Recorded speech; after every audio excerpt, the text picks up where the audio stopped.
আসসালামু আলাইকুম everyone, welcome to my YouTube channel Ruel's nursing academy. আশা করি আপনারা ভালো আছেন। আলহামদুলিল্লাহ আমিও ভালো আছি। আজকে আমি আপনাদের সামনে একটি নতুন ভিডিও নিয়ে আসতেছি। বেশ কয়েকদিন আগে ইসলামী ব্যাংক ফাউন্ডেশনের নতুন সার্কুলার প্রকাশিত হয়েছে। সো ইসলামী ব্যাংক ফাউন্ডেশনে আমরা কিভাবে অ্যাপ্লাই করব, সেই অ্যাপ্লাইয়ের প্রসেস আজকে আমি আমার এই ভিডিওতে সম্পূর্ণ তুলে ধরব। অবশ্যই আপনারা ভিডিওটি শুরু থেকে শেষ পর্যন্ত দেখবেন। আর আমার ইউটিউব চ্যানেলে যারা নতুন, অবশ্যই like, comment, share and subscribe করে পাশে থাকবেন। চলুন আমরা সেই প্রসেসগুলো সম্পর্কে জানার চেষ্টা করি। প্রথমত আমরা গুগল ক্রোমে যাব, গিয়ে সেখানে আমাদের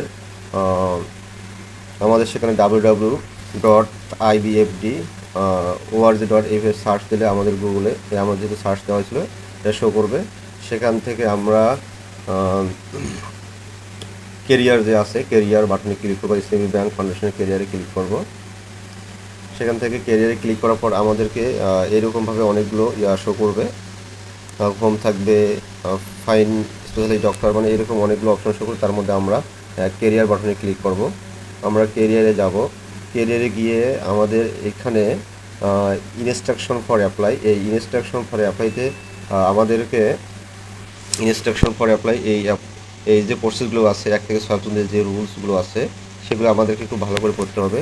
এখানে প্রথম রুলটা যে বলা আছে, আপনি যদি নিউ অ্যাপ্লিকেশন তাহলে কেরিয়ার অ্যাকাউন্টে ক্লিক করে চাহিদা মতো তথ্য পূরণ করুন। অর্থাৎ যারা আমরা নতুন অ্যাপ্লিকেন্ট, যাদের আমাদের ইসলামিক ফাউন্ডেশনের অ্যাকাউন্ট করা নেই বা প্রোফাইল করা নাই, সেক্ষেত্রে আমরা কেরিয়ার অ্যাকাউন্টে গিয়ে ক্লিক করব। আর যাদের আমাদের অলরেডি কেরিয়ার অ্যাকাউন্ট, যাদের আমাদের অলরেডি প্রোফাইল করা আছে বা অ্যাকাউন্ট করা আছে, সেক্ষেত্রে আমরা লগ ইন করে আমাদের ইমেল আইডি দিয়ে, পাসওয়ার্ড দিয়ে আমরা লগ ইন করে ভিতরে প্রবেশ করতে পারবো। যাদের আমাদের হচ্ছে প্রোফাইল অ্যাকাউন্ট করা নেই, সো প্রোফাইল অ্যাকাউন্ট ছাড়া তো আমরা এখানে আবেদন করতে পারবো না বা অ্যাপ্লাই করতে পারবো। সেক্ষেত্রে আমাদেরকে কেরিয়ার অ্যাকাউন্টে যাইতে হবে। সেক্ষেত্রে আমরা কেরিয়ার অ্যাকাউন্ট বাটনে ক্লিক করব। কেরিয়ার অ্যাকাউন্ট বাটনে আমাদেরকে কেরিয়ার অ্যাকাউন্ট বাটনে ক্লিক করতে হবে।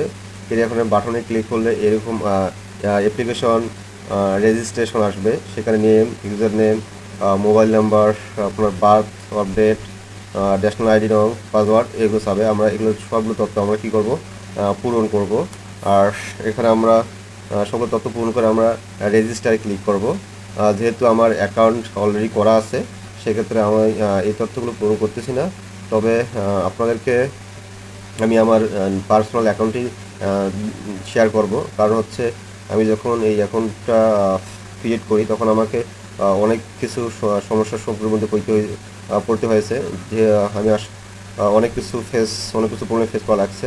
সেক্ষেত্রে আমি আশা করব আপনাদেরকে যেন সেই সমস্যাগুলো ফেস করতে না হয়। সেক্ষেত্রে আমি ব্যাক দিয়ে আমি আমার প্রোফাইল আপনাদেরকে দেখানোর চেষ্টা করব।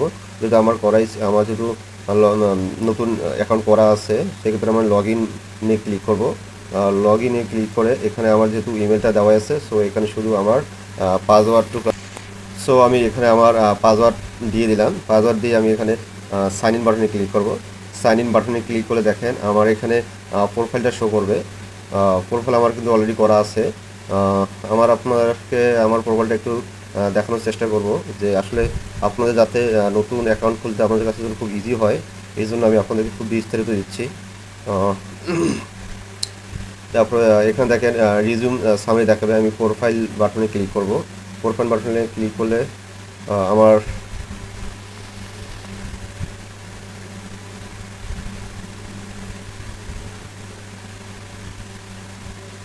হ্যাঁ, এখানে দেখেন যে আমার এই যে ভিউ রিজিউমে ক্লিক করলে আমার পুরোপুরি আমার অ্যাকাউন্টটা এখানে শো করবে, যে আমার যে প্রোফাইল আছে বা সিভি আছে সেটা এখানে পুরোপুরি শো করবে। সো আপনারাও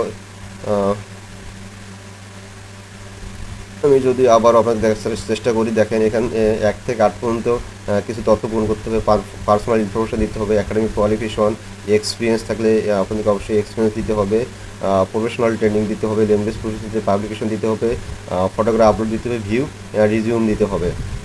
সো এখানে আমি আপনাদেরকে পার্সোনাল ইনফরমেশন যে আমি ক্লিক করলাম, এখানে নাম, father's name, mother's name, marital status, NID নম্বর থেকে শুরু করে এভরিথিং সকল তথ্য আমাদেরকে পূরণ করতে হবে। এভাবে আপনাদেরকে ক্রিয়েট করতে হবে। যদি একাডেমিক কোয়ালিফিকেশন আসবেন, একাডেমিক কোয়ালিফিকেশনে এসে আপনাদেরকে ক্রিয়েটে ক্লিক করলে ক্লিক করে আপনাদের এসএসসি, এইচএসসি সবগুলো তথ্য আপনাদেরকে এভাবে পূরণ করতে হবে। আর এখানে আরেকটি বিষয় হচ্ছে যেমন বিএমডিসি, বিডিএস, বিএনএমসি, বিএসসি এগুলোতে আমাদেরকে এগুলোতে আমরা বিএনএমসির আন্ডারে আমাদেরকে এখানে আমাদের রেজিস্ট্রেশন নং, আমাদের কবে আমরা রেজিস্ট্রেশন পাই, রেজিস্ট্রেশনে আমাদের এক্সপেক্টেড ডেট, মানে আমাদেরকে এখানে বিএনএমসির সকল তথ্য এখানে পূরণ করতে, registration number, registration date, registration expire date এবং আমাদের রেজিস্ট্রেশন ইয়ার, এগুলো সবগুলো আমাদেরকে দিতে হবে। দিয়ে আমাদেরকে এভাবেই এভরিথিং অল 1 থেকে 8 পর্যন্ত দিতে হবে এবং আমাদের এখানে ফটোগ্রাফ দিতে হবে। এভাবে আমরা আমাদের প্রোফাইলটা আমরা ক্রিয়েট করতে পারি। দেন আমরা প্রোফাইল ক্রিয়েট করার পরে আমরা চলে যাব বর্তমানে কারেন্ট জব যাবে, আমাদের কারেন্ট জব ওপেনিংয়ে যাব। সেখানে গিয়ে দেখবো যে বর্তমানে কোন পদে সার্কুলার চলতেছে, কোন পদে অ্যাপ্লাই করতে পারবো। সেক্ষেত্রে আমরা দেখেন এখানে অনেকগুলো অপশন দেওয়া আছে। ইসলামী ব্যাংক ফাউন্ডেশন, ইসলামী ব্যাংক হোস্টেল, যেহেতু আমরা ইসলামী ব্যাংক হোস্টেল ঢাকা আছে, চট্টগ্রাম, খুলনা, বরিশাল, এই উক্ত 7 পদের ভিতরে আমরা যে কোনো একটি পদে অ্যাপ্লাই করতে পারবো। আমি যখন অ্যাপ্লাই করি তখন আমি ভাবছিলাম মনে হয় যে আমি সবগুলো পদে অ্যাপ্লাই করতে পারবো। আসলে তা নয়, আমাদেরকে যে কোনো একটি পদে অ্যাপ্লাই করতে হবে। যাদের ইচ্ছে ঢাকায় করবেন, যারা চট্টগ্রাম করছেন তারা চট্টগ্রাম করবেন। যেহেতু আমি ঢাকায় চুজ করেছি, আমি ঢাকায় ক্লিক করেছিলাম। আমি ঢাকায় ক্লিক করার পরে আমরা যে পদের জন্য যারা আমরা সিনিয়র স্টাফ নার্সের পদে অ্যাপ্লাই করবো, যারা আমরা সিনিয়র স্টাফ ওটি ফ্লোর আছে, দেন হচ্ছে সিনিয়র আইসিইউ আছে, এইচডিউ আছে। যেহেতু আমি এইচডিউতে কাজ করি, সেক্ষেত্রে আমি এইচডিউ অ্যাপ্লাই অনলাইনে ক্লিক করেছি। সেখানে ক্লিক করে যেহেতু আমার অ্যাপ্লাই অলরেডি করা আছে, সেও এই ক্ষেত্রে আমাদেরকে অ্যাপ্লাই অলরেডি দেখাচ্ছে। আর আপনাদের সমস্ত তথ্য ইনফরমেশন যদি কোনো ধরনের ভুল হয়ে থাকে, সো আপনাদের দেখা যাবে যে সেখানে এইরকম সুন্দর করে ওরা মার্ক করে দেখাবে যে আপনাদের এই তথ্যটা ভুল আছে, এটা আবারও সংশোধন করেন। এভাবেই আপনারা ইসলামী ব্যাংক ফাউন্ডেশনে আবেদন করতে পারেন। আশা করি আপনাদের ভিডিওটি কাজে লাগবে। সবাইকে আবারও ধন্যবাদ জানিয়ে আজকের ভিডিও এই পর্যন্ত শেষ করলাম। আল্লাহ হাফেজ।